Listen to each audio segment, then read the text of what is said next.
Good evening, everyone, and welcome to episode 6 of my webcast, Fall to Rise. My name is James Brown. I'm your host, and today we have a very special episode. This is probably going to be one of my most personal webisodes because of my relation to the guest. Tonight's episode is about breaking generational curses. A lot of us have dealt with generational curses in our families, in our past, and some people have different ideas of what a generational curse is. I personally think the generational curse is bad habits that pass down from generation to generation that we may or may not be able to stop. I and my family have quite a few of them. Our guest tonight, my buddy, we've been friends for over 15 years. He knew me when I was a young 19-year-old kid working at Comcast. He's always been a big brother to me. My guest tonight is Robert Simmons. He has been dealing with generational curses from what he perceives to be a generational curse for all of his life. So we're really going to get into it and hopefully, get some closure to some of those generational curses by the end of tonight. Welcome, Rob. Thank you very much. Thank you for having me here. Thank you for showing up. Thank you for being here. Now, the first question is, why do you think that you have a generational curse upon you? Right. So basically, if you date back like so generational curse, like I said, that might have a different meaning compared on who you're asking or whatever the case is. Sure. With me and with the lineage of people that I grew up with, basically my nephews, my nieces, because of my family, my mother and father had the first 4 kids, then separated for like 20 years. Wow. Then guess who the makeup baby was? Right. So got back together, me and then my youngest brother, Scoop.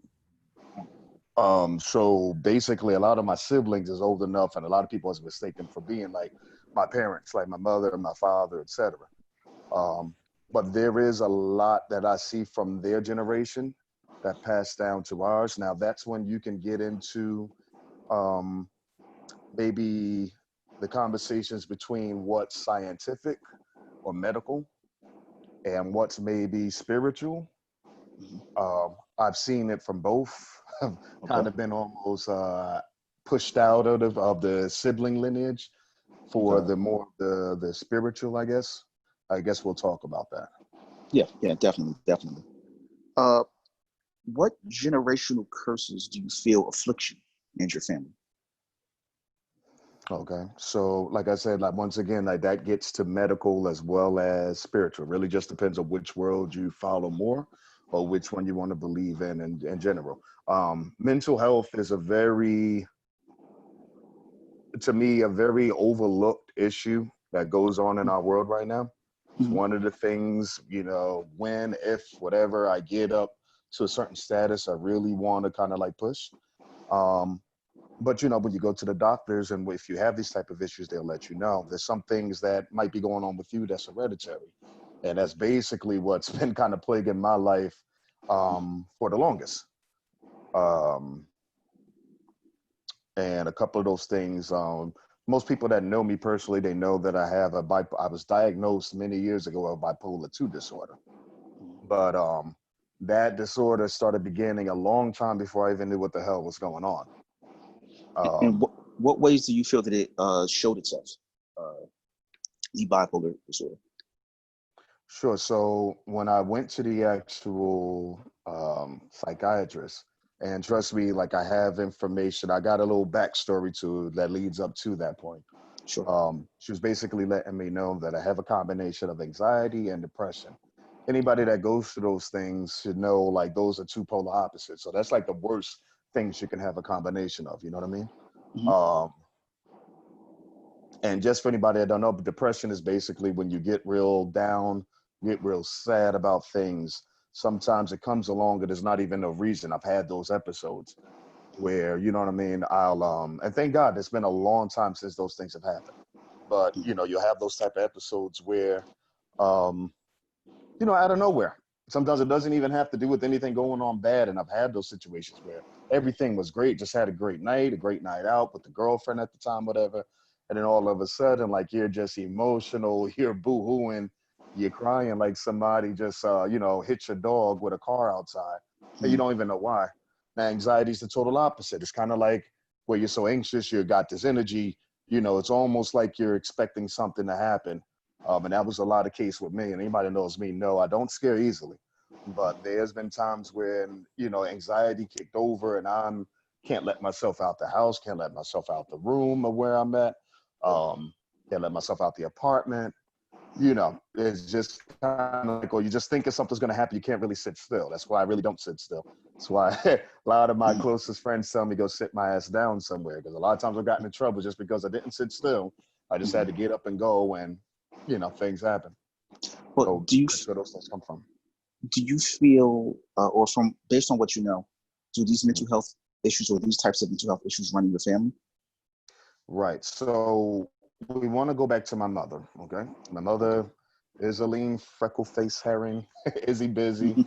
Had a lot of nicknames. That woman had a lot of personality. I'm sad that you didn't get to meet her. A lot of people didn't. So a lot of people have no idea where I get this crazy, personality and traits from. But it's definitely many of it from her. Unfortunately, my mother, she had schizophrenia. That's at least what she was diagnosed about. Like, the hospitals was trying to commit her a million times. They wound up getting one of us in the family and committing us, but it wasn't my mother. And schizophrenia, I'm pretty sure most people know what that is, was kind of like the amplified version of anxiety. When you're nervous, you're thinking everything's going to go on. And my mother had a lot of things going on with her. You can see that. That's why when I was a kid, I never really brought too many people to my house. You know what I mean? Because that was like a whole personal matter. So, you was really close to me if you ever made it into the house that I grew up in, just because of those things. But yeah, with her, it was a lot of that. Now, then, of course, there's a lot of people know that I like to drink. Ain't no secret, and that was actually something when I was a kid I was totally against. Like, I hated it. The reason why is because my oldest brother, God rest his soul, King Gerald, my oldest brother, he was an alcoholic, and he was pretty violent with it. Like, he would come to the house and threaten violence, this, that, whatever. Like, it used to scare the hell out of me when I was a kid. When I got older, then I just wasn't really tolerating it anymore. Now, do you, when you, I didn't mean to cut you off, but when you were younger, did you drink when you were younger? No. So it'd be funny, like, and I'm sure this happened to a bunch of kids where, if you have parents that did drink, sometimes they'll let you have a sip of something just to see. I had a sip of beer. Maybe that's why I'm not a beer fan. Like, that tasted disgusting. When I would see my brother do whatever, like, alcohol was just, like, I want no parts of it. So it really wasn't until I was really like an adult when I even started even considering drinking. Most of the time with that was like on a date type of situation. With a female, they drink, I don't. So, all right, we can drink a little. I'll go get a bottle, Now, we've known each other for a long time. Right. We've seen each other at our best and our worst. Can you think of a situation where drinking has really ruined a part of your life or taken something from you? So what had happened is, once I started getting into drink, I was hanging around a certain individual, and he was a big drinker. I was not. We kind of like met in a middle ground, so to speak. So, drinking for one was just like, okay, time to have a good time doing whatever. So what eventually happened is what we originally talked about, where the bipolarism started kicking in. So at one point in my life, this is while I was working, if you want to say customer service, or I think I was a dispatcher at the time. I was taking on a lot of hats. That's when this syndrome started kicking in, and I had no idea what was going on. Because at a certain point, all of a sudden I wanted to drink more than I knew. Like, it's not drinking for fun, not drinking for whatever. But sometimes in my mind, I would drink to kind of like poison myself. And that's why through the job that I was at, the company where we met, I actually reached out, because I'm like, okay. And I would tell them, like, listen, I do like the drink, don't get me wrong, but right now it's excessive. I don't understand what's going on, but I Mhm. know it's becoming a problem. Like, it's not the problem, but it's part of something else going on. I have no idea what's happening. Um, so, yeah, and I tried to reach out to people who how to take me. Because most people think I always have it in line, always have it together. Even back then, I guess that's just the way I came off. And even during that time, I remember on Facebook or social media, I posted something to the effect where it said, "Where does the go-to guy go to?" Because at this point, most people were asking on Your two audio is things. breaking It's up. either okay, can you hear me? I can hear you, Dad. Okay. So people was looking at it as either two ways. So you had two sides to the fence. And this is all the way up until probably about recent. It would either be the people that say, you're over exaggerating, have a drink. When I didn't need one, and then you have the other people saying, "Oh no, you need to quit drinking. You have a drinking problem," which was the other one, and neither one of those was the answer to what was going on. Now, Fortunately, that's when the bipolar started coming in. well, what actually made you start drinking? Because I remember you saying that you were against drinking because you saw that what it did to your brother. What made you start drinking? Well, first it just was like recreational. Like I said, wasn't a lot. Wasn't whatever. Like just I'm hand off my rest of my drinks to people. Mm. Um, what happened, and this is what I tell you about when you're raised in certain households and certain things start to develop. First and foremost, to be honest with you, from the time when I was a kid, I never expected to live past age 30. So that's why I was kind of living life the way I was living it at one point. Especially Mm. when we met. You met me when I was in my like early 20s, if I remember Yeah. correctly. Yes. Just because I ain't gonna be alive, and I can't tell you to this day why that was implanted in my mind, but I was not expecting to live past age 30. Um, Also noticing back when I was a kid, I knew we wasn't gonna have any help. Because unfortunately, like I was saying with generations, um, I don't know what it is with my older siblings, but they seem to have a problem with a lot of us younger generation that came out after them. Yes. Almost, I hate to accuse anything of jealousy, but that almost seems like what it is. So I already knew back when I was young. So I was like, I had an old soul. Mm. So another thing I know is just like, okay, we wasn't gonna have any help, so it's all on us. Mm. And I had a younger brother to try to be a role model to or whatever. Now once we got to a point where my mother passed away, unfortunately. My brother, the one that I was talking about, the alcohol, um, he passed away. They both passed away within a week of each other. So I'm here like early 20s. I'm supposed to be thinking about party mode and all this and that. And yet I'm having to make funeral arrangements for them both because I was their power of attorney for both. So one wanted to live. If things got to turn for the worst, the other one wanted to pull, wanted the wires pulled. Mm. I had to make those decisions thinking like, okay, I'm not even used to dealing with death. Now, So which one once was they, which? Which one was the one that wanted to live? Which one was the one that wanted to go? sure. So my mother wanted to fight and she's a Mm. fighter. So that's where I get my attitude from. Sure. My mother did not back down from anybody or anyone. She was strong. Mm-hmm. She had her opinion. She really didn't bite her tongue. That's one of the things I loved and kind of like did not love about her. Um, but she wanted to fight. She said that she wanted to fight for her life. Um, a lot of what happened to her was kind of like what made me turn away drastically from religion at one point. Mm. Because my mother was very, very religious. Yes, she wasn't one of those that went to church every Sunday. She would do it from home. She would chant, catch the Holy Spirit, all that stuff.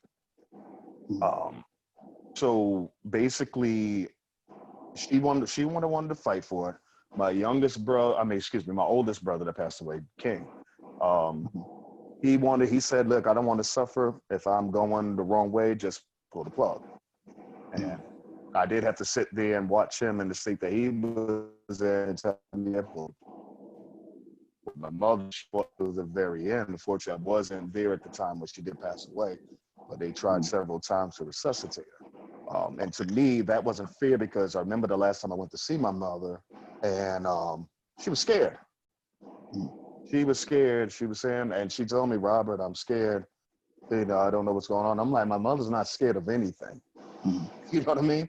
Like, you know, what's going on? And I'm just asking, you know, on a religious tip, like, God, like, what's happening? Why ain't you giving my mother strength? That's what you're supposed to do. And then when she died, like, yeah, that turned me totally away from religion because it's like, wow, one of the main people that promotes you and do everything, and you sat there and you let her die the way she died. So once she passed away, okay, so I have to be a role model there. Then my youngest brother went to live with my oldest living brother, and I use that brother term in that case very loosely. Then it was all about myself. So once again, I was just there with my boys. So that's when I entertained the whole party session because I ain't got to be a role model to nobody else. Mm-hmm. So that's kind of like where the original drinking came. But I know that you said that your brother had the drinking issues and the anger issues. Right. And you said that you didn't have those issues before. When you were younger, do you feel that you kind of, I guess in a way, adopted his personality when he passed, or you know, like you, I don't know if I can say absorbed his spirit, or you continue the tradition of that, or do you think that there was something else that made you take on his mentality, or I'm sorry, not his mentality, or that mentality? Yeah, kind of like his spirit. Yeah, and that's where I started getting a drift between me and the siblings. Because once he did pass away, which, like I said, once again, about a week before my mother, unfortunately, stupid ass doctor, excuse my language. Once he passed away, they moved all his stuff into her room and told her before we even had a chance to tell her that, you know what I'm saying, she had lost a son, which I still think was stupid. But yeah, once that happened, a lot of them just started noticing I started taking on almost like his spirit. So now I started drinking. I had shaved my head because I used to have like, you know, I used to have hair, believe it or not, one day at a time. Once upon a time, I should say, yeah, I had hair. And shaved that off. So when he passed away, his hair was like low cut. Started drinking, started hanging in bars and things like that. I mean, not to drink, just, you know, to meet people or do whatever, kind of like a socialite. But I started taking on his spirit, his demeanor. And that seems like because he was like the black sheep of the family. And it seemed like once he passed away, I guess they passed that mantle on to me because me and a lot of them don't get along, which it is what it is. I tried at one point to try to reconcile that, and they did everything to make sure that it wasn't. So that's unfortunate. It's really, really unfortunate, especially when families break up like that. Now, I know that he had the addiction issues. Did anyone else in your family have addiction issues? Yeah, well, that's what I'm talking about. Like one of the first people I tried to reconcile that with was my older brother. So now I don't know what's going on in his life now, but last time I checked, he was addicted to drugs, not alcohol, and cleaned himself up for, I want to say last time I checked, maybe over 10 or 20 years. I'm not sure. That kind of what made me want to reach out and reconcile our relationship, because before all that, you know, before he got clean, like he was something else. You know what I'm saying? He did a lot of stuff against the family, a lot of stuff against my mother, stealing and all that other stuff. And I could go into that, but that's probably another show. So he and him and the brother that passed away did not get along whatsoever. So when he started seeing those shades of me, it was almost like he had this whole plot against me, get me down to some foreign territory, which I did when I moved down to Florida, get me away from everybody I know, and then just, you know, spaz out, wild out. And I survived down there for the longest without him. But yeah, like in those instances, and you know, seemed like the same thing with my oldest sister. And not really much different with the other sister. So that's why I say I just kind of keep my distance from a lot of the family that I have. I know the ones that grew up and they know me and they understand what's going on. A lot of them give me the stories that I don't remember because I was too young. So they knew my mother, they knew my father, they knew a lot of things. Now, what about your parents? Do you know if they had those types of addiction issues? I know you said that your mom had mental health issues, and you feel that that's one of the curses of your family? Do you know if your parents or grandparents had those same addiction issues? So I don't know much about my grandparents other Okay. than, stories told. I didn't really, I only met one grandparent, and that was right before she passed away. Okay. Fortunately, cancer, which is another curse that I consider us having, which I try to escape, cancer's wiped out a lot of that generation. There's Okay. not really a lot of them around. Um, my grandmother, I met her maybe 2 or 3 times before she passed away. And I was a little kid, little legend. Mm-hmm. So didn't know her, but my father worked hard, which is something I picked up from him. And he liked to drink, which I did too. He Mm-hmm. also had his religious background later on in life. You know, he was, I believe, a deacon. Me and my father didn't have the closest relationship, even though I bear his name. Um, but a lot more like my nephews and even my youngest brother, they had more of a closer relationship to him than I did. They really didn't hang much around each other. I'm not saying he wasn't in my life. It was very complicated with him and my mother. Um, Now, did you kind of fight growing up to not have that mentality, being that you have the addiction issues with your brothers, the addiction issues with your father? Was that a constant fight for you growing up? Growing up, no, because I Okay. just said to myself I wasn't going to be doing that, wasn't going to be And part of that because I knew we wasn't going to have any help, and that's proven till this day. We, me and the younger brother and my nieces and nephews who are near my age too. So like I said, it was a 20-year gap between when my older siblings was born and me and my younger brother was born. So while me and him was being born, my nephews and nieces was being born too. Actually, it sounds funny, but me and my youngest brother were younger than all of our nephews and all of our nieces, with the exception of one or two. mm, Um, so I already knew like with this generation we wasn't going to have any help.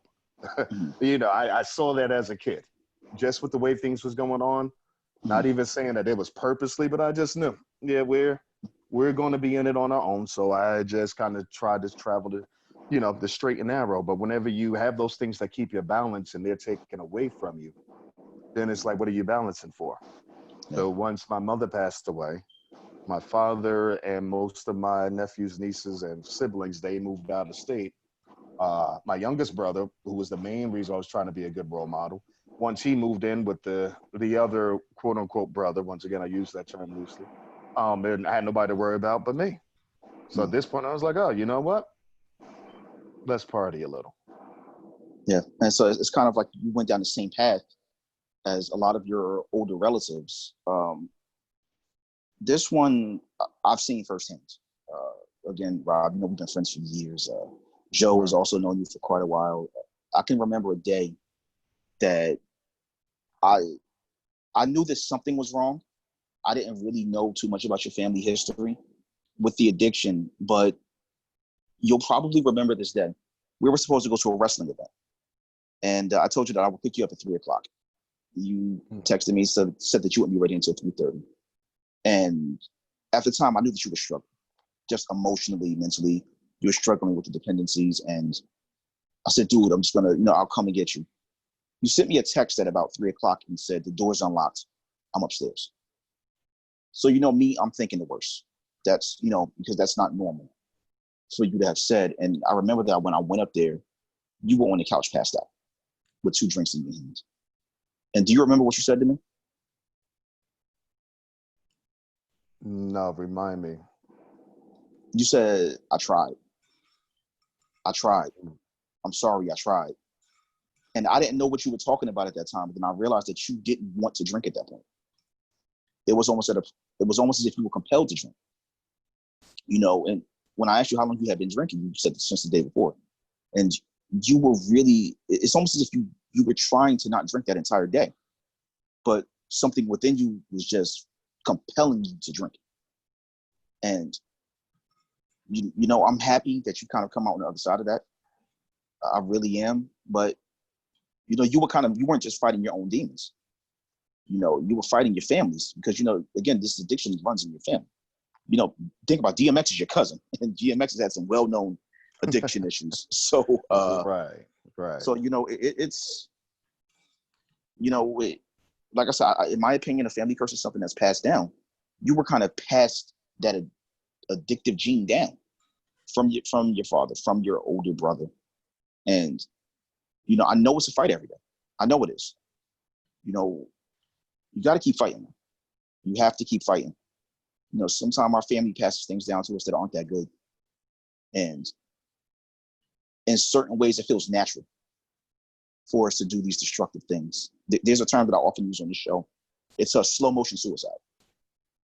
So whenever you have these addiction issues, you're in essence committing slow motion suicide because you're in so much pain that it's like you want to end it, but you don't want to do it quickly. You want to do it slowly. And that's kind of what this addiction or these addictions, that's what they lead to. So before we go further, I really just want to say, just keep fighting. Really, really, really keep fighting. I appreciate that. Like, you know, basically with a lot of that, that's the reason why I had to get away. And this is why a lot of people who, you know, they go through quote unquote rehab.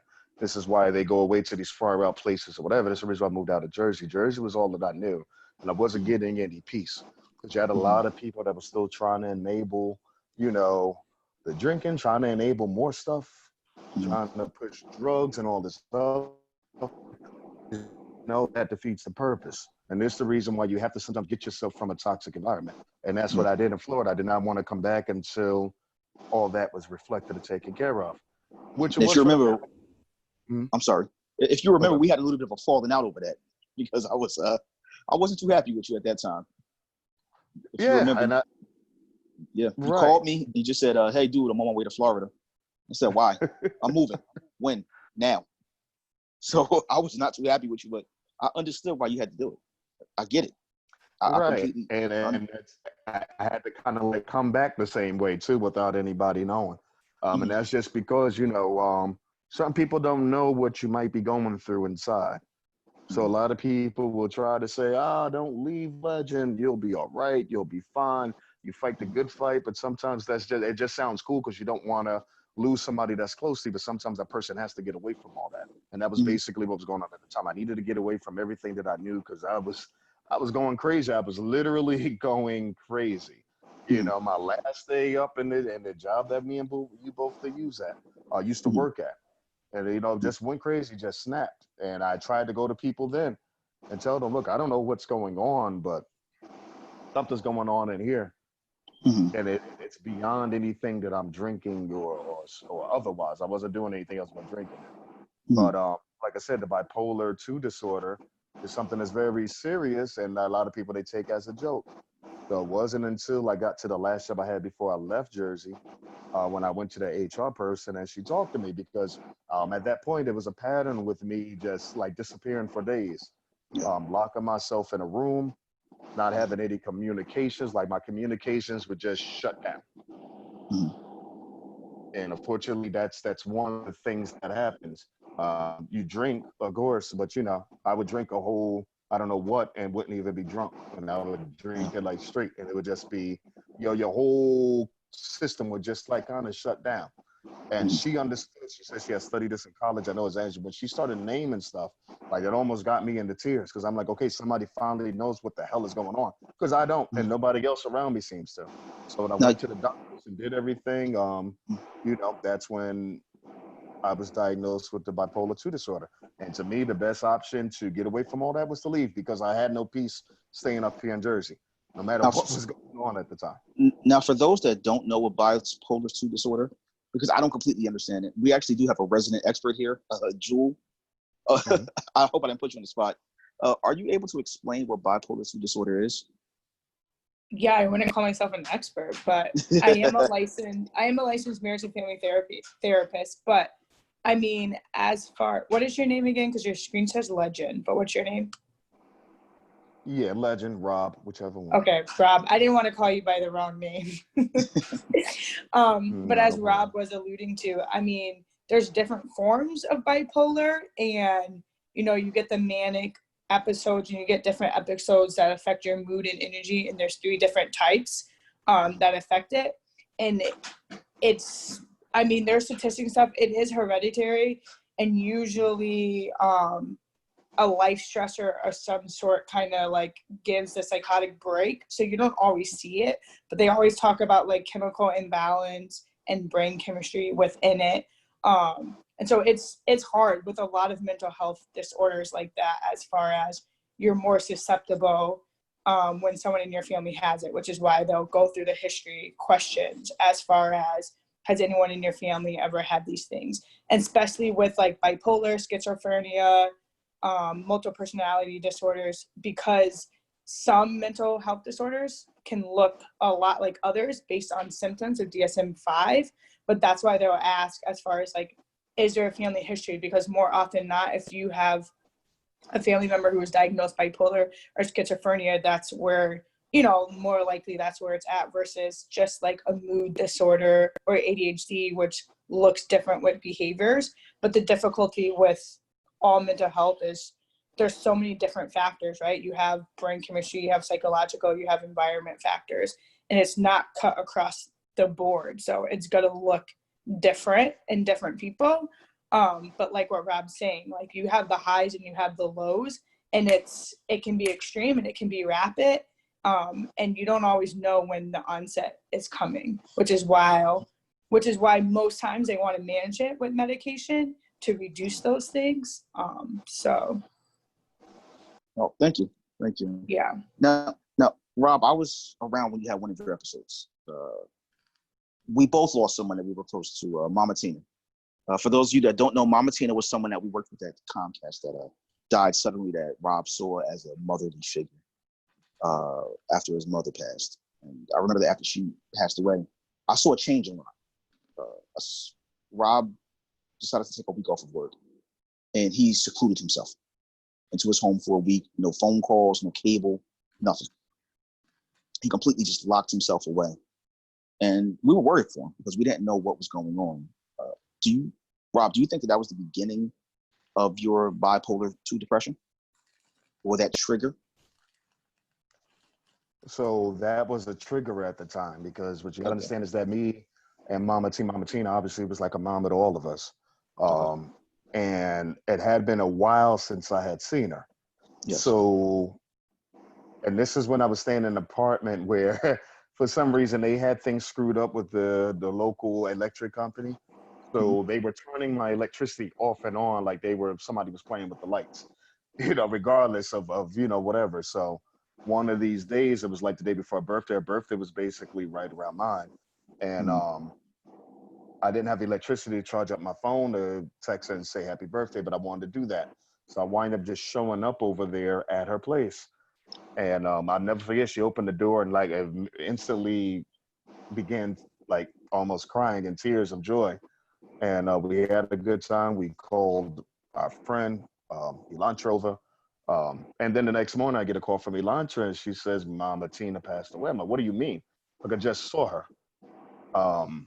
And yeah, that definitely did, because like I said, unfortunately in life, I've had to build more of a family than keep the ones that I already had.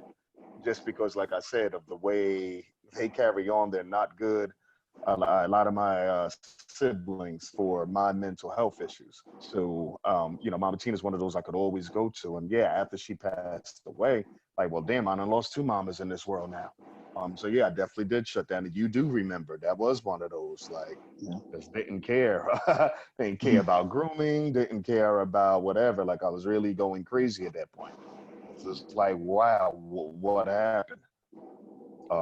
But once again, those are a lot of the reasons why I just had to get away from everything for a while. And do you think that a lot of people? I'm sorry, go ahead. No, go ahead. What you about to say? Well, do you think that triggered more of the drinking, more of the issues with the drinking? Well, drinking is just part of the bipolar issues. You know what I'm saying? So it I guess wasn't it's like so your coping much mechanism. as right. It's part of the coping mechanism. You know what I mean? A lot of people do a lot worse. So, but I know, I have something in me here and here that tells me when that's going too far, and then I reevaluate the situation. But yeah, that was definitely something that triggered one of those episodes off. And they're not the easiest episodes, At one point, like I said, I would get. Hang on, your audio's out. Hang on. You lost your audio. Feel pain, like there's nothing going on. I'm sorry. Can you repeat what you said? Your audio went out. Yeah, I'm sorry. I had. It's out again. Hang on. One sec. Okay, you're back in. All right. Okay, yeah, my bad. Mhm. One of our bros is calling us. um, yeah, so we get to the point where I would start getting pain, and that's one of the things that scared me. I would get pain is like there's no reason for the pain. Like it was like almost like pain here in my head. Um, so like I said, there's just be a lot going on, and you really have to solve those issues. A lot of people, and this is one of the things that I say just about in this country or everywhere else, period. There's a lot of mental health issues that people have that people will see, but they'll ignore it because they just think, it's all right. It's just Rob. It's just legend. It's that, whatever. Until something really bad happens. Then all of a sudden it's, oh, yeah, well, he was doing this or she was doing that. She was saying this. Yeah, like mental health issues are real.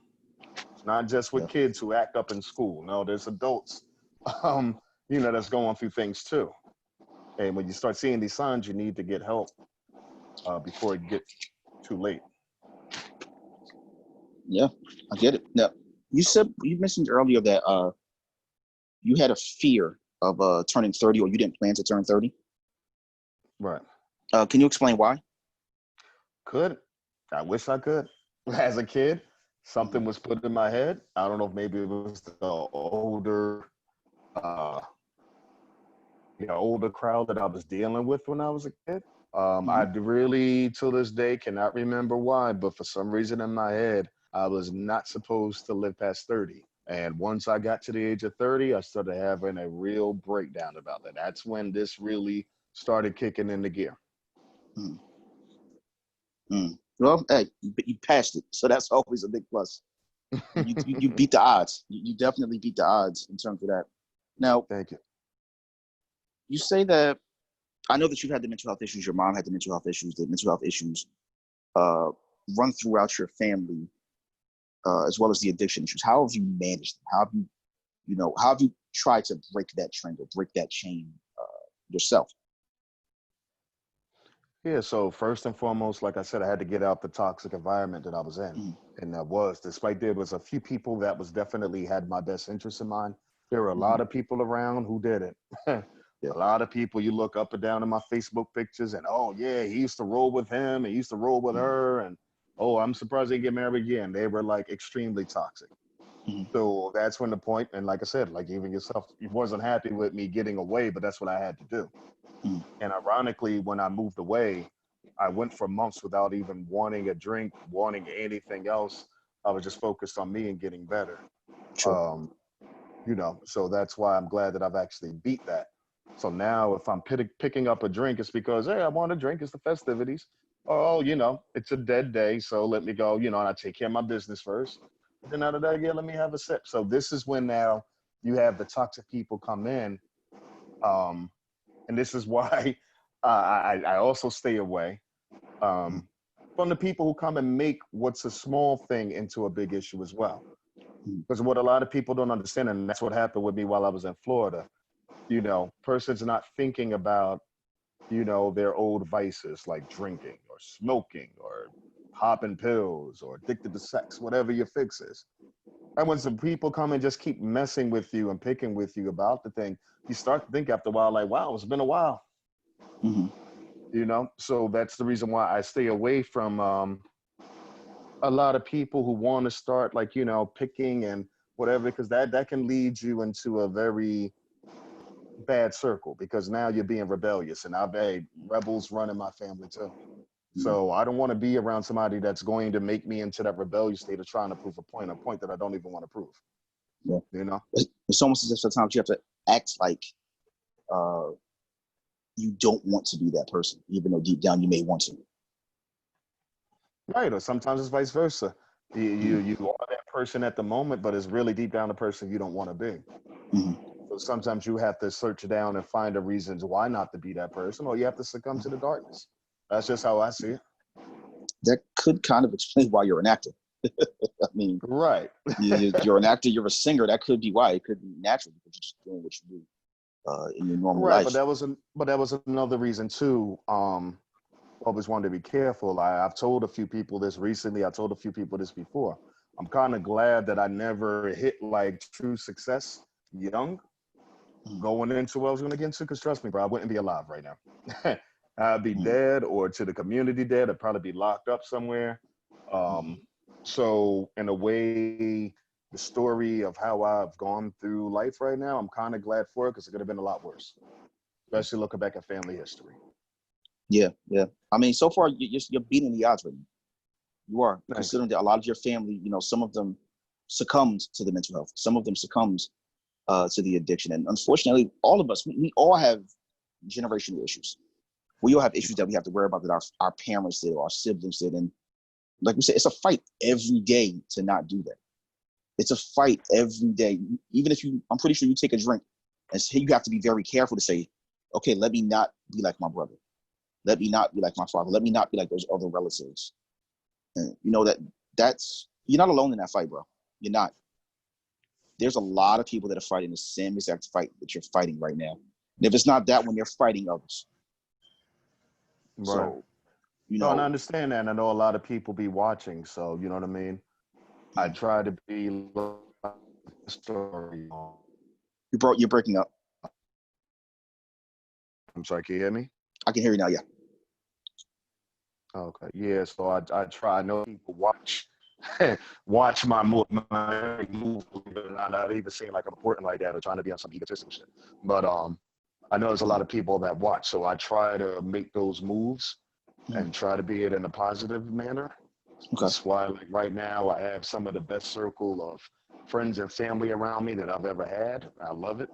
Okay. It's all about staying positive, and a lot to help with mental issues, curses, otherwise, is you got to know how to stay away from those curses and those issues from reoccurring. Yeah.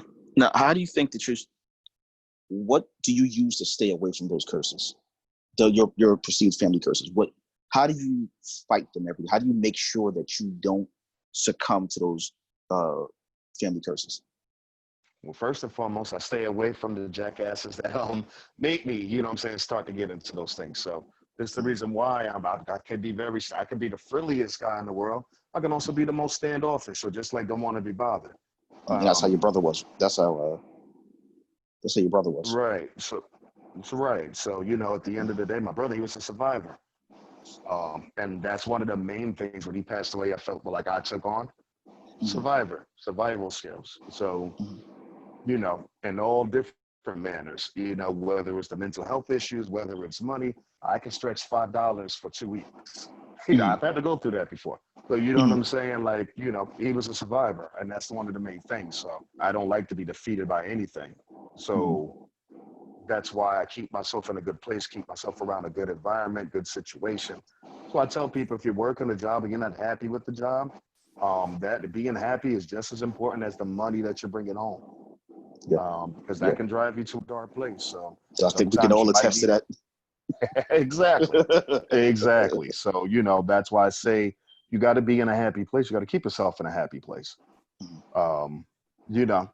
And that between that and just staying away from the family that's on that dark side of things, that doesn't have any type of best interest in my mind, and I've given them plenty of years and plenty of chances to do, no, I just stay away.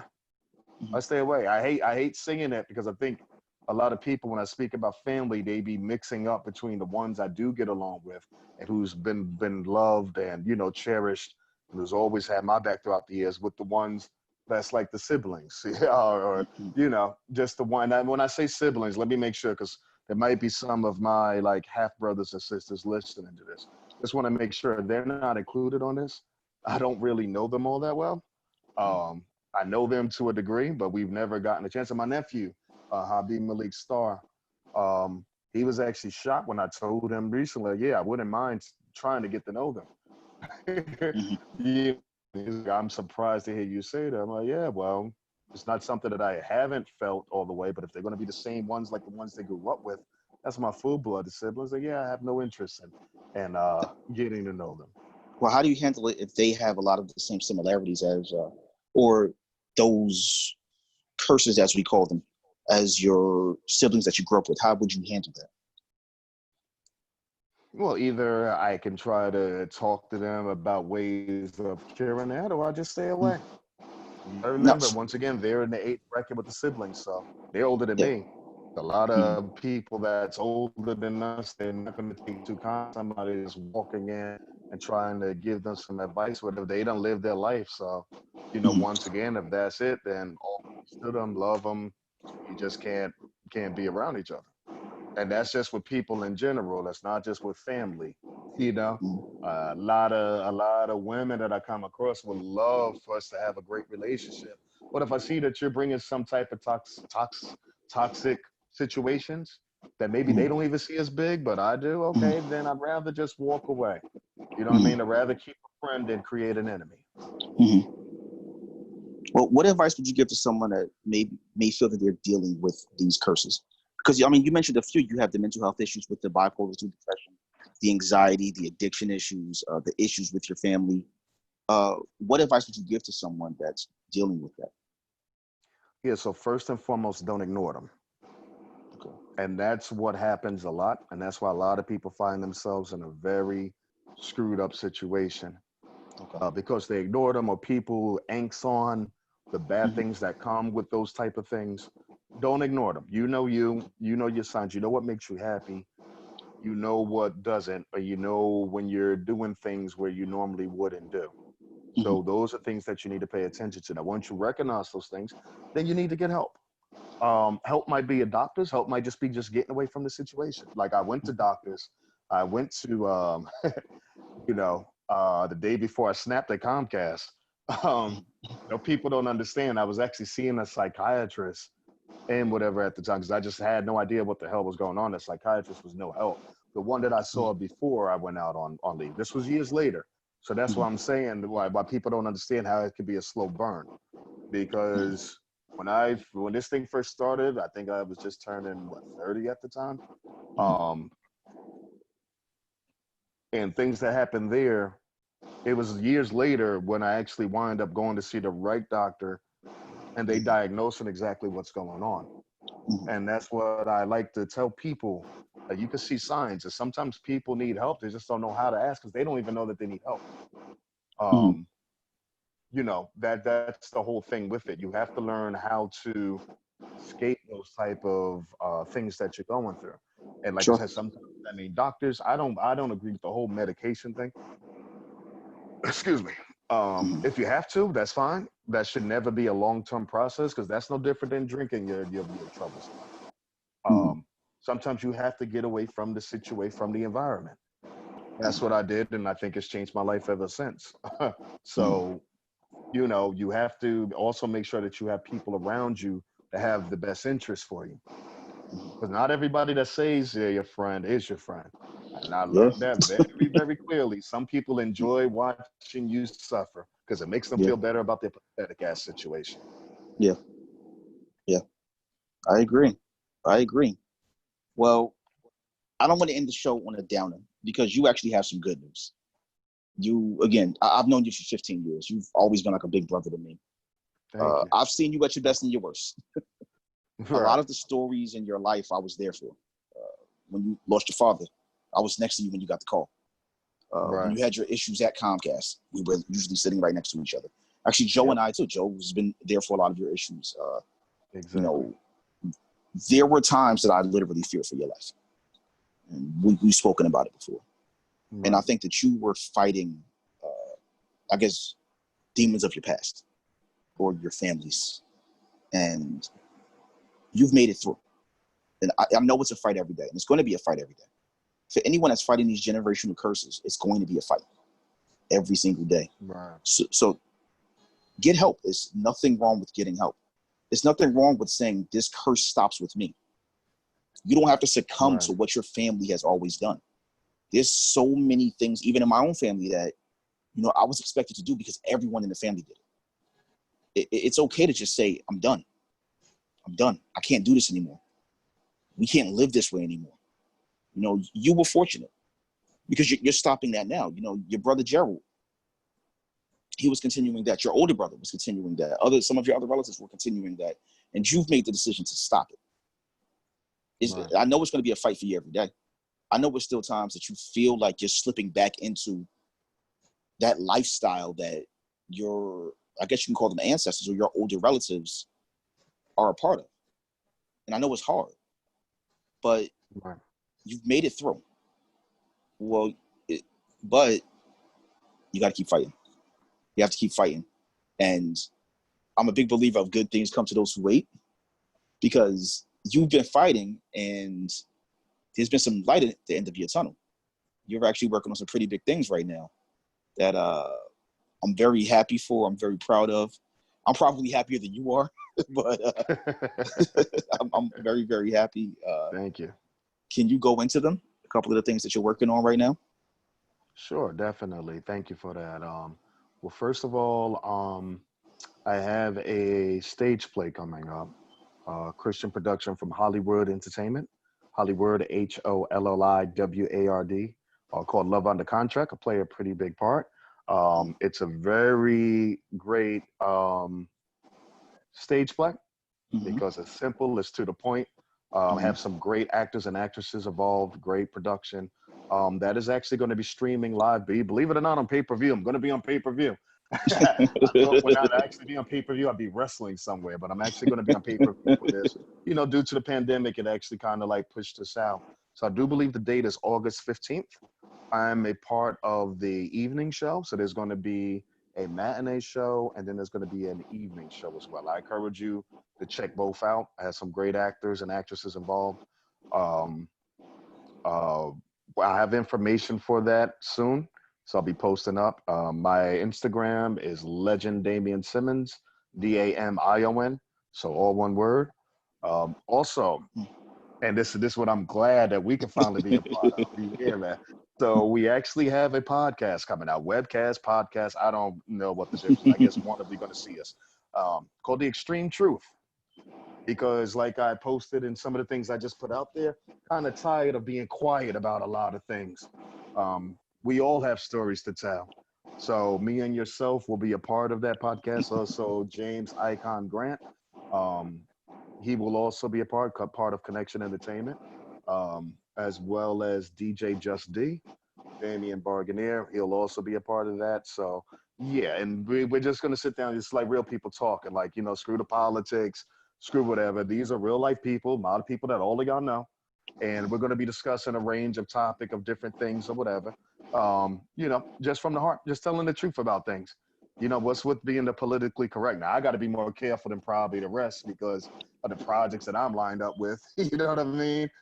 You know, I don't want to come off wrong and then be fired because, you know, in this day and era, you say the wrong thing, next thing you know, you're dropped from something. So I got to watch my mouth, but I don't really plan on watching it much. Gus and John, that's also a podcast. Gus and John. They're on YouTube. I'll be doing a webcast with them as well, going on to promote the Extreme Truth Show, as well as Love Under Contract. So that'll be out as well. Yeah, a lot has changed because a lot of things supposed to be different right now. But with this pandemic that came out, that kind of like switched everything up. So definitely check out Last Name Taylor, which is on YouTube, which also yours truly is involved in as well. Great Is that show. a movie? It's actually a web series. Okay.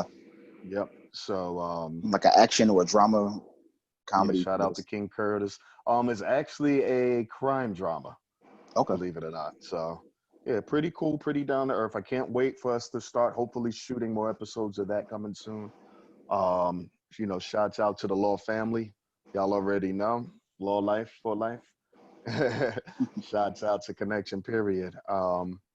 And yeah, we got a lot of cool things coming up. Once again, when you clear your mind, you know what I'm saying, and you get positive, and positive things tend to happen. So through this pandemic, trust me, a lot of positive things have been happening and a lot of positive things is coming up.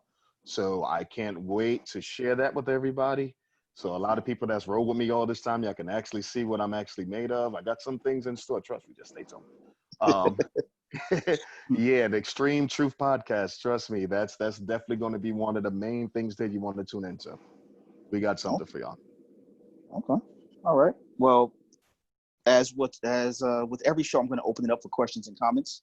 For those of you that have never been on the show, the process that we use is there's a feature on the chat icon where you can raise your hands. You can text in a question, or if neither one of those work, you can activate your audio and alert us that you wanted to speak. All right. That was cool. I just want to say, Rob, thank you for sharing your authentic truth. Like you touched upon with everything you were just saying about the podcast of Extreme Truth and stuff. Bringing awareness is key. And you can tell from your experience, and some of it was, the hard way of no one kind of guiding you in that and learning the hard way, but you breaking those generational curses is. So just props to you, because, it's hard. There's a lot. And like you touched on, mental health is, whether it's stigma, whether we think it's not real, there's so many things that we look at like, well, what did this person do, when that's not even the case. And so many people struggle with. But as a therapist, I just want to say props to you, because even all the stuff you touched upon, it just goes to your hard work and kind of the knowledge you've created and the keys that you said that you would give to other people, like, is huge. Like knowing yourself, knowing your triggers, being aware of it and not ignoring it, which isn't always easy, right? It's hard to be honest about those things in your past. And I think that goes back into shame and guilt of people try to put on you of that, but owning it and creating those healthy boundaries, which James talked about. It was hard, right? You created a boundary for yourself of, I've got to get away. And sometimes people don't understand that. But like you said, you've got to do what's best for you, because at the end of the day, who's fighting for you? So I just want to say thank you for being completely open and honest and sharing. And I can't wait to hear your podcast.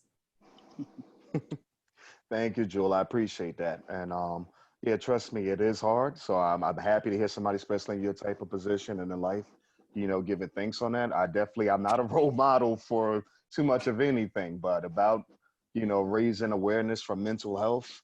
I definitely want to be like one of those soldiers in that battle. So, and like I said, just explaining a lot of things maybe people don't understand, because, like I said, sometimes you just see somebody from the outside and you just judge on them. They are who they are. And like I said, there's a story behind things sometimes. So I just want to get that information out there. And James, I'll thank you, the Deaf Brother. You have always been there for me. Don't know why, you know what I'm saying?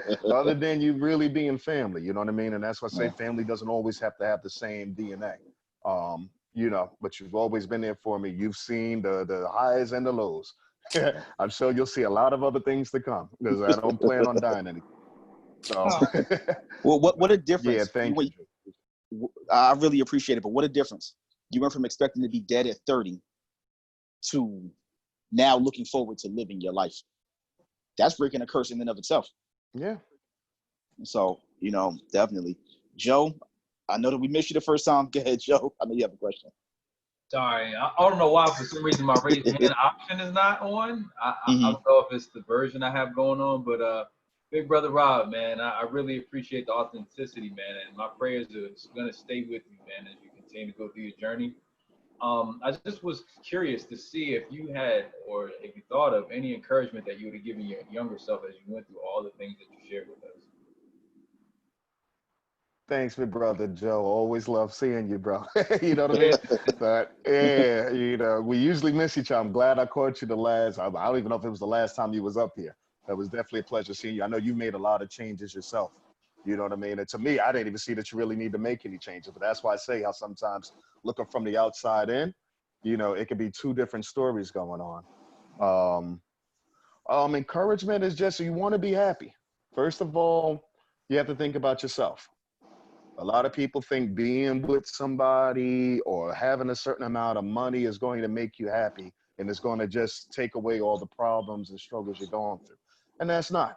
First of all, you have to look at what's causing the problems. A lot of times, it's a lot of things around you or things that you're dealing with. It might be one thing, it might be one person, but that one person you're giving so much energy to, and they're reflecting it in a negative way that is changing you. So I always say, first and foremost, you have to observe that. You have to put yourself in a good place. Whether that's through personal, maybe that's through job, maybe that's through religion. Sometimes people have to turn to religion, which, hey, that's fine. You know, I had to do that because at one point, like I said, with my mother passing away, I was against God. I have one of my good friends, we used to date back in the day. And anytime I go on like Facebook and put something, let's say somewhat religious, she always says, wow, I can't believe you're saying this. But back in the day, you used to try to talk me out of going to church. Like that's really where I was at one point. Walking around with red contacts, like I was a mess. But you know, that's what I was going through at the time. And shout out to Toya, friend from high school. I had her come over. You know, once again, we wasn't like we was best friends or dated in high school or anything like that, but she understood where I was coming from.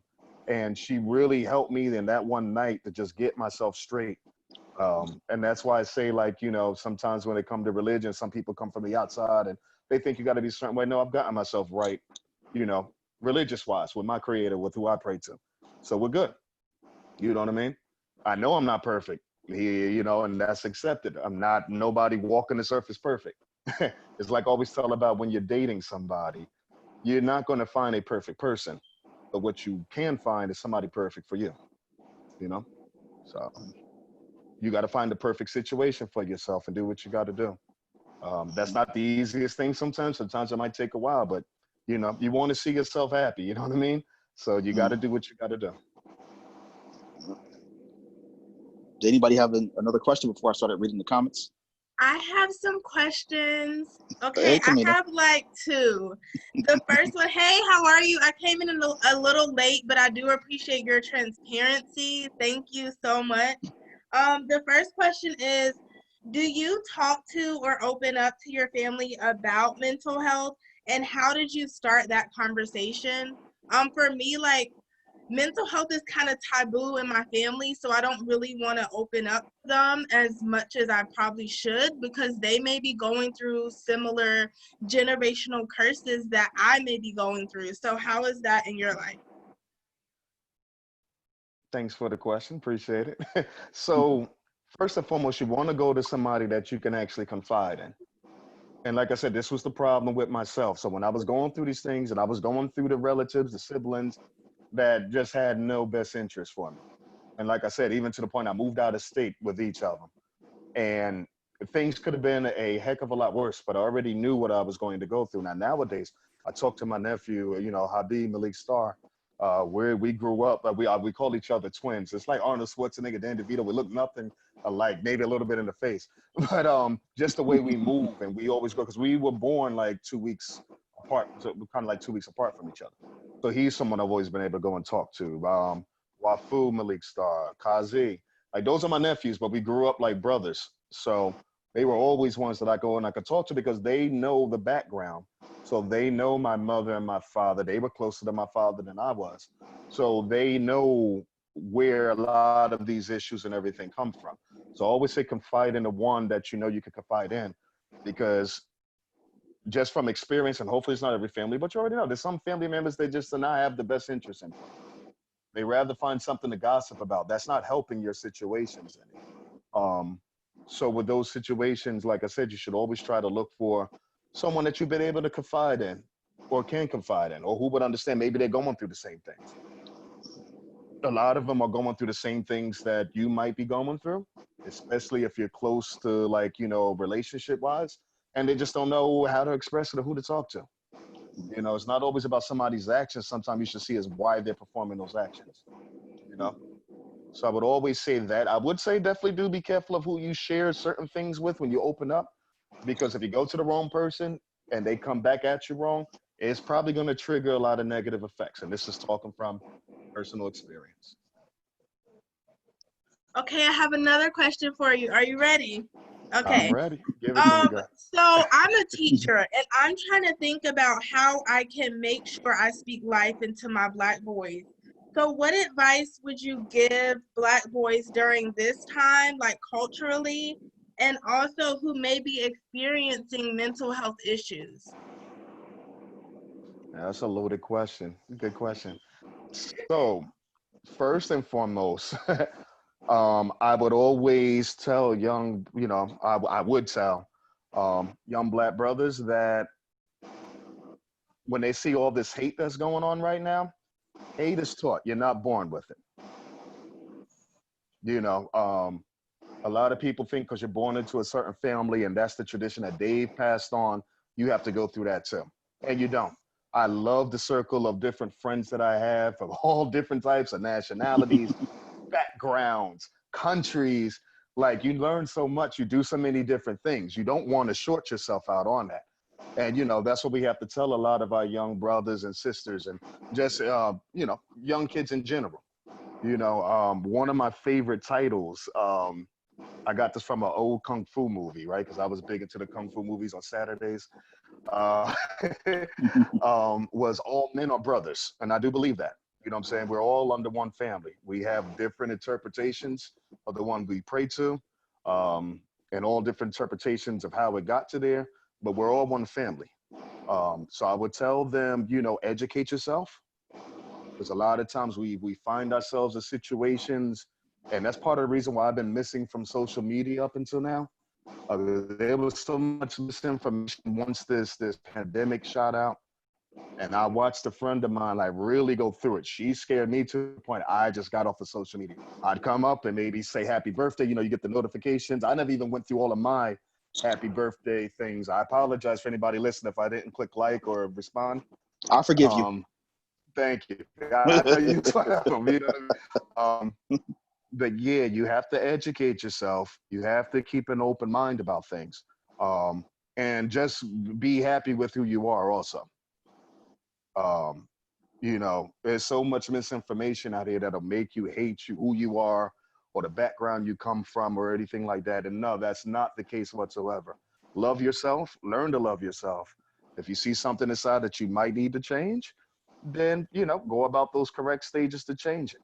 But at the end of the day, you want happiness. You want happiness for yourself and the people around you. So that's what you need to keep in mind about. That might be a little too deep for little kids, so I don't know if you might know how to break it down. I'm going to lower it to their level, but they'll still get it. Okay, like you want happiness, and we want other people to be happy. That at the end of the day, everybody wants that. Yes, yes. There you go. That sounds like what I said. There you go.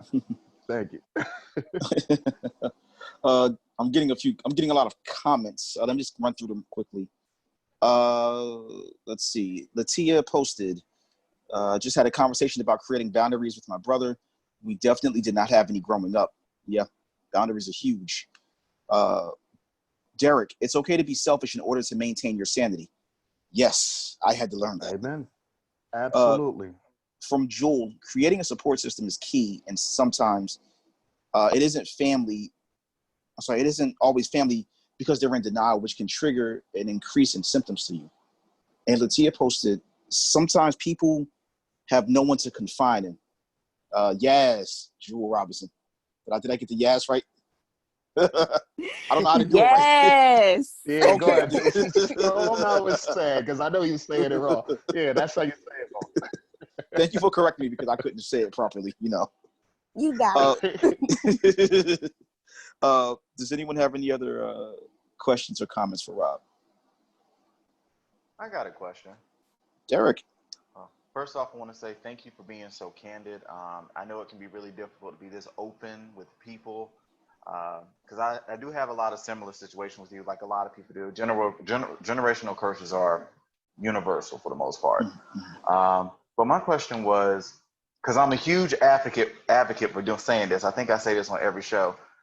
When did you get to the point where you had to say F everybody and I got to take care of me first? When I went to Florida. and that was it. Yeah, like I had to leave the state, bro. Like, okay. I grew up in Essex County. It was all that I knew. All the friends had been around forever. And some of them weren't friends. They were frenemies. Some of the people, they'd be surprised. They don't even know to this day, like I'm enemies with a couple of these people. But they were frenemies. So it just, and like I said, nobody wanted me to leave. Trust me, me leaving the state was nothing I thought of last minute. That had been a discussion for a long time. You know what I mean? But like I said, after a while, when you start seeing breaking point, like I was almost married before I left the state. So, you know what I'm saying? Yeah. At that point, even if you're not going to think about yourself, you got to think about the other people involved. Like I said, I was almost married. Like, what do I look like getting married and I'm losing my damn mind?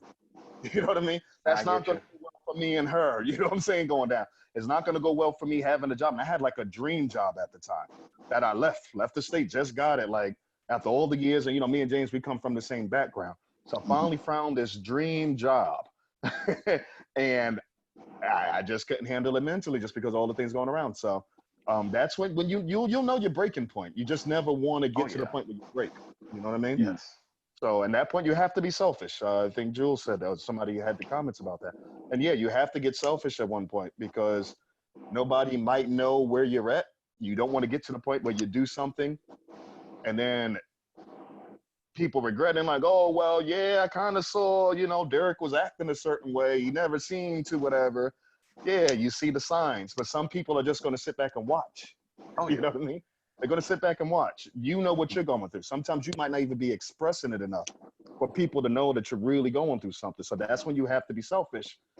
You just have to be like, hey, today I'm going to stop it. Whatever you have to do, whether you have to leave the toxic environment, whether you have to go into rehab, whether you have to get more into religion, whether you have to work out more, whatever it has to be. Maybe you just have to get out of a relationship that you're in because a lot of times that can go crazy too. So. Okay. Well, I appreciate it. Thank you. Thank you. All right. This is from Latia. I went through something similar even as a therapist. Wow. That's something that we at times forget. We should get the therapist go through things too. There was kind of a personal story with this one. My aunt used to work in a hospital, and she used to work with this therapist who listened to people's problems all day. And they found him hanging in his office. And another therapist that worked with him had to explain that at the end of the day, you're still human. You need to take care of you first. If you need to just go outside and go scream. It's all right. People, they'll be mad. They'll get over it. You really have to take care of you first. You really, really do. Do we have anyone else? That's so misoverlooked. I was going to say that growing up, I actually wanted to be like a mental therapist. I wanted to be not psychiatrist, psychologist. Because what I do all night and all day is like study people's behaviors, whatever. And that helps me too, because it's like, all right, I want to help everybody else's problem. I want to get my own shit straight first. So, you know what I'm saying? Trust me, that helps. But yeah, people think because you're in these high positions or you have all this money, or you're driving a nice car, you're not going through it. There's no prejudice when it comes to mental health issues. So some of the best people in the field are people that's went through it and cured themselves. Absolutely. Latia, let's see, I have Latia's. I just Kara. wanted to add something. Oh, okay. So like today I went to like my therapy appointment or whatever, and I just appreciated that my counselor, she gave me ways to calm down because she's even fearful of me going back to school. Also, like if you pray for me and my students because we going back to the building. Wow. Anyway, but I just appreciated it because she opened up to me, so that helps me be more open with her. And she was like, sometimes I just have to go outside and watch a bird or watch something that's moving, so my mind is not just stuck on the inside and nothing's moving and I'm looking at a wall or something. So I appreciate therapists who are open like that.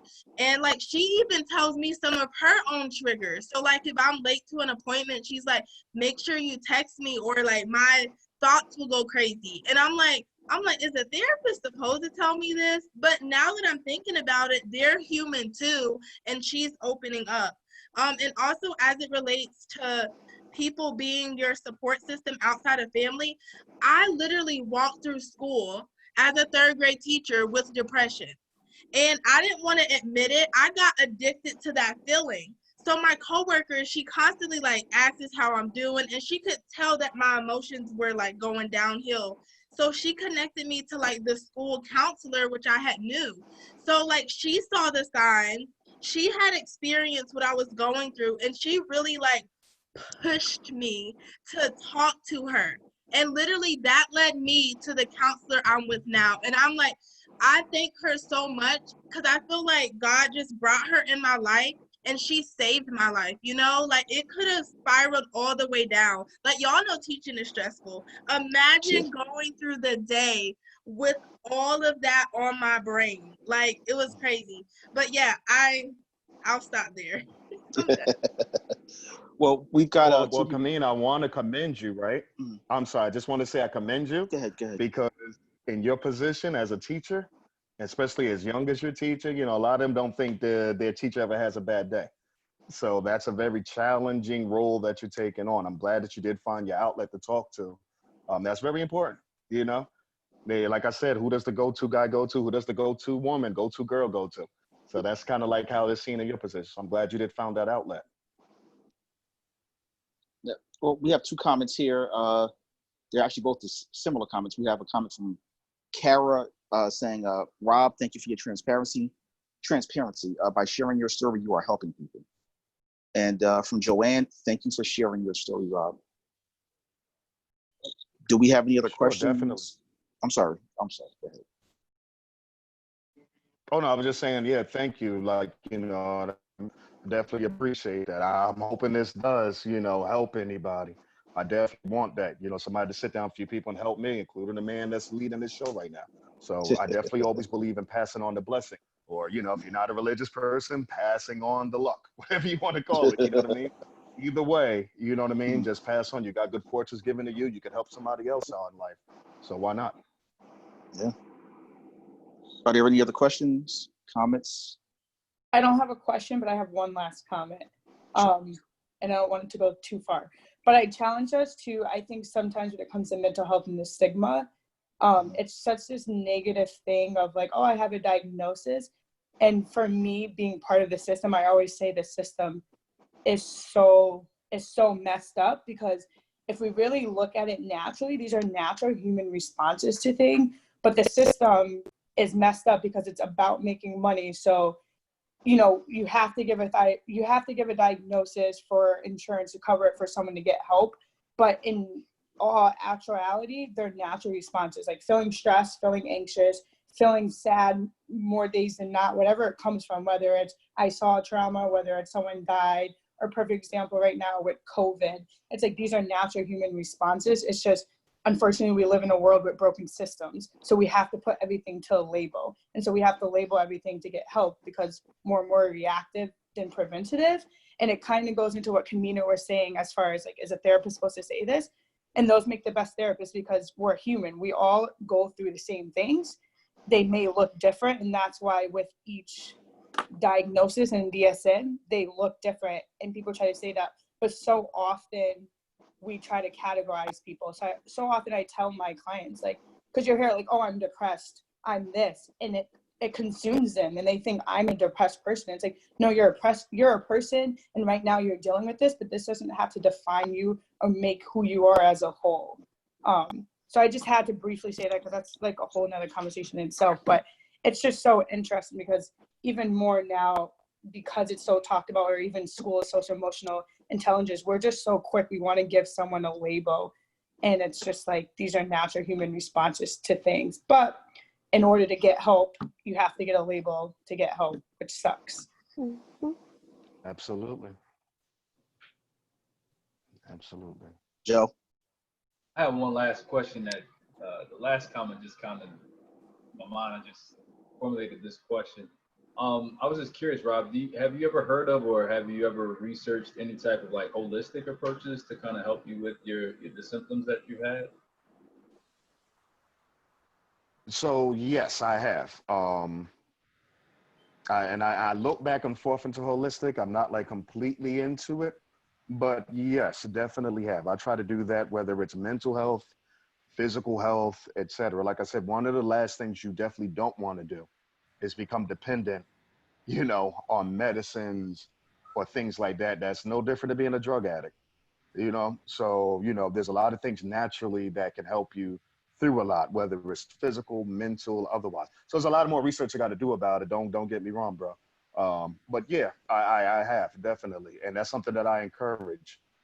Natural is always the best way to go, no matter what the situation is.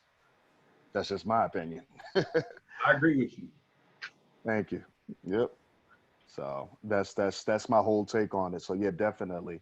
I mean, like I said, it's all about research. A lot of people, they just don't research, and that's why I say to be careful who you go to with your problems, because some people, they're not going to research it for you. If James came up and said, oh, I had COVID-19, okay, so now I'm going to look into my research, see what we need to do to first get him healthy, make sure that I stay healthy. You know, like I said, it was so much bad information came out when this pandemic came out. It's one of the reasons I just kind of like got off of social media, period. There's a lot of things naturally that can help you in so many facets of your life. You just have to do the research. Yeah, so definitely.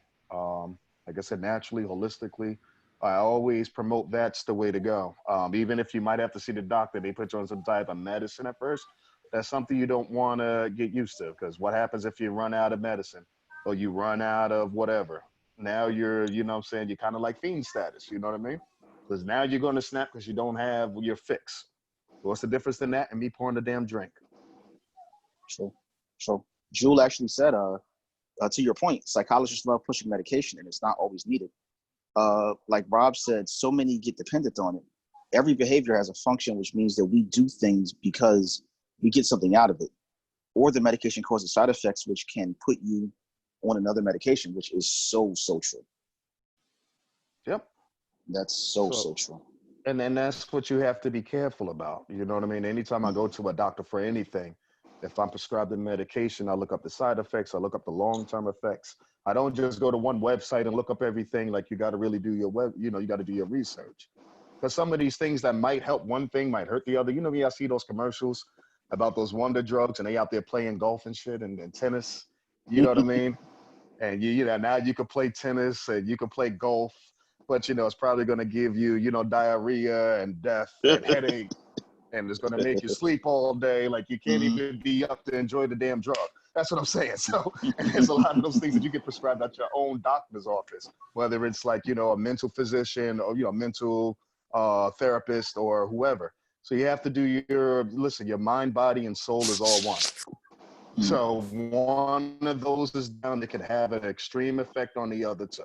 And, you know, Say it this again, is something Rob. that I Say it believe in. again. It's something that's been proven to me. Yeah, say that one again, Rob.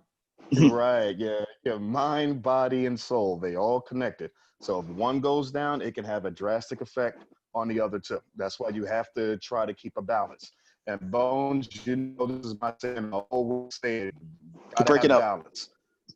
For those that don't know, Rob calls me Bones, so that's me. Yeah, it goes back to it's a long story with that one. Extreme Truth Podcast. You'll hear about those. Extreme Truth. I wasn't always the person that I am now, so I'll just leave it like that. So it's a Rob reason. provoked one more thing. I have to say one more thing as a licensed marriage and family therapist. Awareness and your knowledge is key. So often we go places and we just take what someone says because they're the expert. And with mental health, I see it all the time.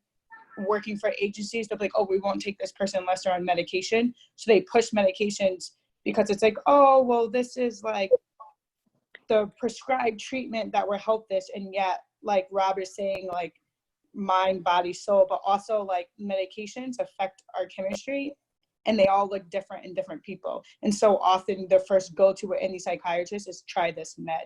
And so you also for yourself got to realize if that's not what you want, you don't want to be put on the medication, you don't have to. But so often we don't know any better, we just want help.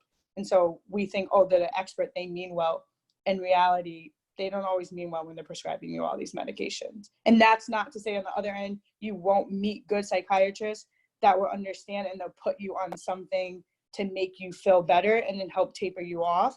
And a huge thing with that is because bipolar and depression, most often when people go on medication, it increases and they finally have a little bit more energy, and more often than not, that's when they commit suicide because they have more energy to finally do something when they were extremely low the whole time, but they didn't have energy. So there's so many different letters to the psychotropic medication. So just know yourself, and like if you try something and it doesn't feel right, speak up, because they'll be like, oh, just try it, it takes time. And in the meantime, you know your body better than anyone else. And Jewel, you're absolutely right about that. And I've been through that. It's funny that you touch on that because I have been through it. One thing I'll share real quickly, because I know we're kind of pressed for time, and not even on medication, just advice. So when this thing first started happening, and like I said, I called this hotline to the job and I was telling them like, okay, I don't know exactly what's going on. I'm drinking more than I normally drink. And I told them, don't get me wrong, I like to drink. But right now I'm drinking excessively. Like I can tell it's becoming a problem. I'm also going through the issues with feeling pains and this, that, whatever, blah, blah. So I picked this local psychiatrist to go to.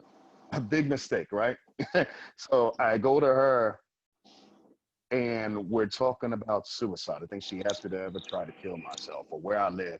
Somehow we got on the point where I was telling her like I lived down in the basement at the time or whatever. She was like, oh, so why don't you go and hang yourself? Why don't you hang yourself from one of the pipes downstairs?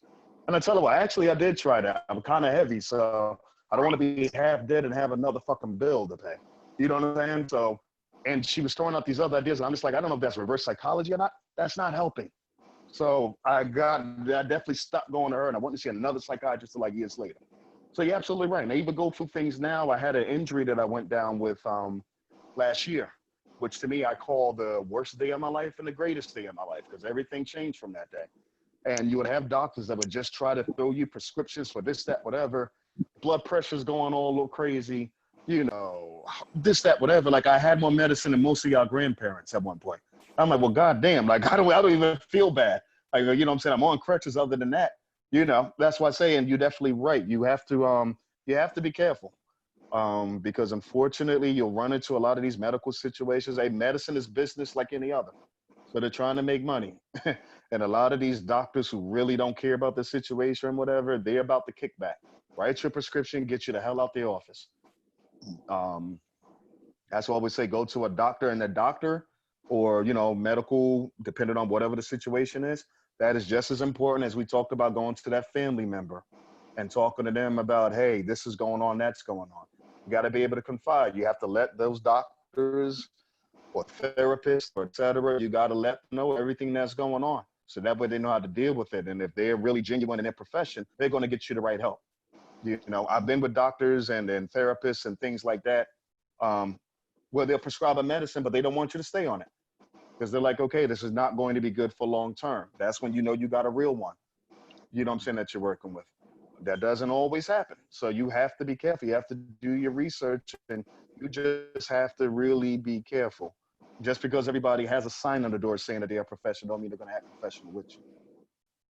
So, does anyone have anything else? Going once, going twice. Okay, I've got 2 questions. And but before I ask these questions, Rob, can you give your social media information so that you can promote your plays so the people who want to watch your play or the webcast so that they can get information on it? What's your social media? Definitely. So on Instagram, my handle is. You're breaking up. Hold on. Yes. There we go. You got me? Yes. Oh, okay. I thought maybe them frenemies is locking me off as soon as I'm about to give my info. Or you know what, Jewel actually had a good idea. Can you write it in the chat and say it? Soon as I can figure it out, sure. I'm new to this, y'all, so y'all gotta work with me. But yeah, my Instagram is Legend Damian Simmons. Damian spelled Damion. So Legend Damian Simmons. You can Google me. Google me on YouTube as well. My Instagram, I think, is under my government, so it's just Robert Simmons. It might be hard to find, but I do have an Instagram page. I have a fan page as well, but I don't call it fans. I call it supporters. I don't have no fans. You know what I mean? I ain't that important. Also, Hollywood Entertainment. So it's HOLOIWARD Entertainment. Those are the incredible group behind our play, Love Under Contract. Like I said, that should be out August 15th. It'll be available through streaming services. So I'll have the information for that as well. And I don't know, what else do I need to say? Extreme Truth Podcast will be coming out soon, so that information will be up. I'm coming back to the world of social media, so I'll be posting a lot of stuff. I'll try to put the info down there as well. I don't know if I'm supposed to work on that now or. Well, we should have that up by tomorrow. I'll ensure that we have it up on my page and your page. Perfect. So the information will be up there for you tomorrow. Now here's the second question. You didn't know I was going to ask you this one. Here we How's your go. singing voice, Rob? I don't know. We ain't had karaoke in most because of this pandemic. So Sing us out. Anything. sing us out. No. Oh my God. Right. Like, where does that come from? Right. Told you didn't see it coming. Just sing me a couple of lines or something, so that people can hear. Oh look, yes. Did I do it right? Yes, I did it right. See? Yes. Yes, we waiting, Rob. Hit us with it. There's a couple of yes, right? Yes. Oh my God. More of an actor than a singer. Give us 2 lines of a song. It doesn't matter what it is. 2 lines. I'll start calling out songs that you're known for. So might No. as well do it now. No. It's the bad part about when you know your guests very well. Right. E flat. Go ahead. Let's see. I don't want to lose your sweet love, so don't say good night. Say. See, I already laughed. I'm gonna start muting people. You shout out. So don't say goodbye, say good night. I'm sorry, like I was almost asleep before I got on here, so I can do a lot Yes. See, she did it better than I can't Thank do. you. I'm gonna learn how to do the yes thing. No, that's not for you to learn, Jimmy Bo. That's why you can't say it. No, that's not for you. Leave it to them. But for everyone, as always, I really Thanks. appreciate you all being on. I appreciate Rob for being on, for being so candid. I really, really appreciate it. I appreciate Jewel for being on. Thank you. Kara, I'm pretty sure she's still on here. Kara's been giving me so much advice just with this show during the week.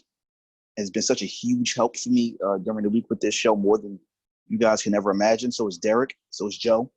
But, again, I really appreciate you all for being a part of this. We're now on episode 6. I didn't know if I was going to make it past episode 1. But we're on 6 now. Awesome. So I really appreciate it. All of the episodes are going to be on YouTube on Fall to Rise podcast. That's what you search up on YouTube. As always, if you have any questions, comments, or concerns, you can contact me through Facebook. James Brown. You can contact me on the He Said, She Said group me, or you can reach us at falltorisepod@gmail.com. Thank you, everybody, and enjoy your night. Thank you. Good night, Thank everybody. you. Good night. Let Later. everybody. Good night. Good night, night. Good night, night.